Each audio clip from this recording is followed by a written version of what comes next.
So what do we do if we have a logarithmic expression and we want to evaluate it, but we don't have log with that certain base on our calculator? Like for example, let's say you had log base b of x, but your calculator only has the button log base a of x. So the question is how do you evaluate this if you don't have a log button with the base that where you don't have on your calculator a button with the base given in the problem. So what we do is this. We're going to derive what's called the change of base formula. So I'm first going to derive it, and then I'll show you how to use it. So to derive it, what we do is we start with the expression, then we simply say, call that expression y.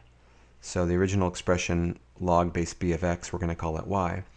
Convert that to exponential form, so b raised to the y is equal to x. And then we're going to take log base a of both sides.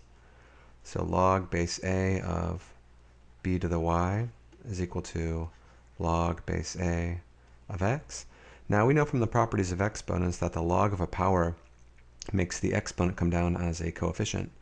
So we have y multiplied by log base a of b, and that's equal to log base a of x. And then finally we'll divide both sides by log base a of b, and we get this. That y is equal to log base a of b divided by log, take that back. So it's going to be this log base a of x right here is in the numerator. Log base a of x divided by this, which is log base a of b. Okay? Now remember that y, we declared that our original expression was equal to y. And so what that means is that this, which is y, we can substitute it right there. And here's our change of base formula. That log base b of x is the same thing as log base a of x divided by log base a of b.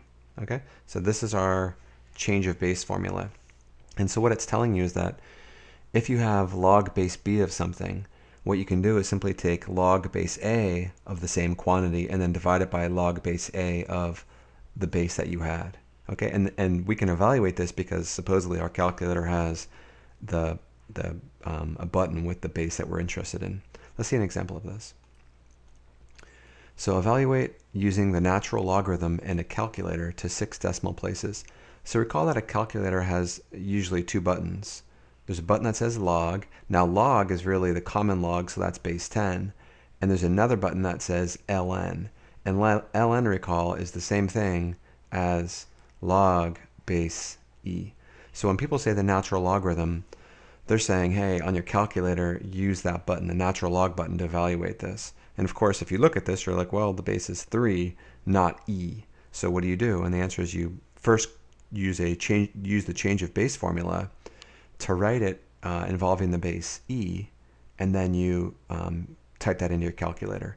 So from what we derived a moment ago using the change of base formula, log base 3 of 5 is the same thing as natural log of 5 divided by natural log of 3, right? So you take log of the argument and then you divide it by log of the base. So, but this we can evaluate on our calculator, and we're going to approximate it to 6 decimal places because we're asked to do so in the problem. And typing it in, we get 1.464974. Okay, so this is an approximation to that number. This would be our answer. Okay, until next time.